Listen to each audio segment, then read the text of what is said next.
विपक्षी दलों को ये लगता है कि वो बीजेपी को 100 सीटों पर समेट देंगी। देश भर से अब भाजपा सिमटती जा रही है, जो आने वाले 2024 के लोकसभा चुनाव में भाजपा के लिए खतरे की घंटी से कम नहीं है। कर्नाटक जैसा बड़ा राज्य अब भाजपा के हाथ से निकल चुका है। ऐसे में ये बातें उठने लगी हैं कि अगर यही हाल 2024 में रहा तो बीजेपी 100 सीटें भी नहीं जीत पाएगी। और जो लोग कांग्रेस मुक्त भारत का सपना देख रहे हैं, उसे कैसे भारत की आधी से ज्यादा आबादी ने नकार दिया है। आज बारीकी से इसका विश्लेषण करेंगे और बताएंगे 24 की राह में भाजपा के लिए कितने पत्थर हैं।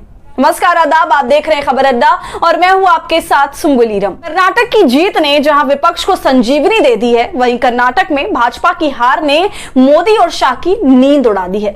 क्योंकि जिस तरह के आंकड़े अब सामने आ रहे हैं, उसे देखकर तो अब यही लगता है कि जिस भाजपा की पूरे देश में तूती बोलती थी, आज अलग अलग राज्यों से भाजपा का सफाया हो रहा है। सिर्फ 6 राज्यों में भाजपा की सरकार रह गई है और बाकी 9 राज्यों में वो सहयोगियों के साथ लूली लंगड़ी सरकार चला रही है। जो दुनिया की सबसे बड़ी पार्टी होने का दावा करती है, उस भाजपा की दक्षिण भारत में कहीं भी सरकार नहीं है।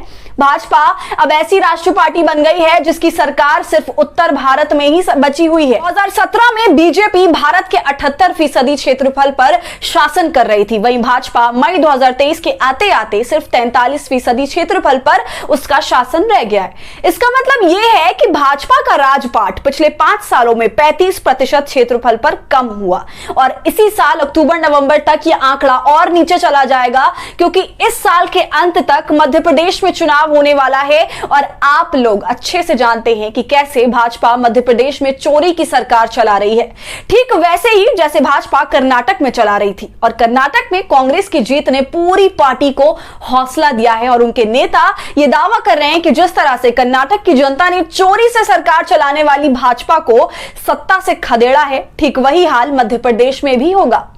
हरियाणा में बैसाखी के सहारे सरकार चला रही भाजपा को इस बात का डर है कि इस बार उसके हाथ से हरियाणा भी निकल सकता है, क्योंकि हरियाणा के भाजपा नेताओं में जिस तरह की बौखलाहट नजर आ रही है, वो ये बताने के लिए काफी है कि हार का डर देखकर कर्नाटक में जैसे भाजपा के विधायकों ने कांग्रेस का हाथ थाम लिया था, वही हाल हरियाणा में भी देखने को मिल सकता है। उसके अलावा महाराष्ट्र में भी अगले चुनाव में भाजपा का सुपड़ा साफ होना लगभग तय माना जा रहा है, क्योंकि शिवसेना, कांग्रेस और एनसीपी के गठबंधन ने भाजपा की सांसें फुला रखी हैं।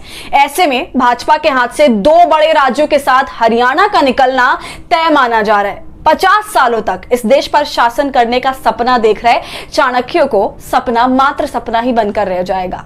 वही 2024 के लोकसभा के गणित ने चाणक्य को भी चक्कर घिन्नी की तरह घुमा कर रख दिया है, क्योंकि बिहार में आरजेडी और जेडीयू की गठबंधन ने 303 सीटों वाली पार्टी से 30 से 35 सीटें कम करने का संकेत दे दिया है। वहीं महाराष्ट्र में भी भाजपा को कम सीटों पर समेटने के लिए महाविकास अखाड़ी के नेताओं की बैठकें शुरू हो गई हैं और 2024 के चुनाव के लिए रणनीति बनाई जा रही है।